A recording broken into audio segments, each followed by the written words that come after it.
മനുഷ്യ വന്യജീവി സംഘർഷം പ്രതിരോധിക്കാനുള്ള നടപടികൾ സംബന്ധിച്ച് വനംവകുപ്പ് മന്ത്രി എ.കെ. ശശീന്ദ്രന്റെ അധ്യക്ഷതയിൽ ഇടുക്കി ജില്ലയിലെ വനംവകുപ്പ് ഉദ്യോഗസ്ഥരുടെ യോഗം കുട്ടിക്കാനത്ത് ചേർന്നു. ജനങ്ങളുടെ സുരക്ഷയ്ക്കായി ഉദ്യോഗസ്ഥർ പ്രവർത്തിക്കേണ്ട ആവശ്യകത മന്ത്രി എടുത്തു പറഞ്ഞു.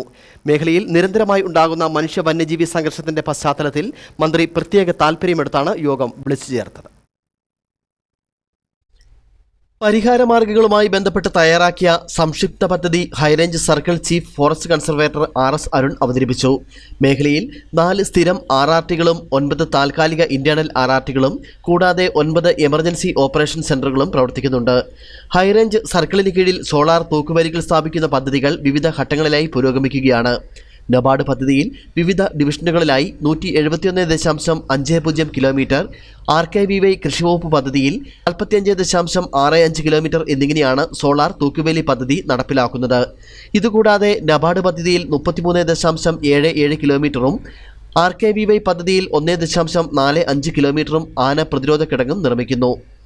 ഇവയുടെ നിർമ്മാണ പുരോഗതി സംബന്ധിച്ച് മന്ത്രി ഉദ്യോഗസ്ഥരുമായി ചർച്ച നടത്തി. കൂടാതെ ജില്ലയിൽ അധികമായി ആവശ്യം വരുന്ന ART, മറ്റ് സംവിധാനങ്ങൾ എന്നിവയെ അടിസ്ഥാനമാക്കി വിശദമായ ചർച്ചയും നടന്നു.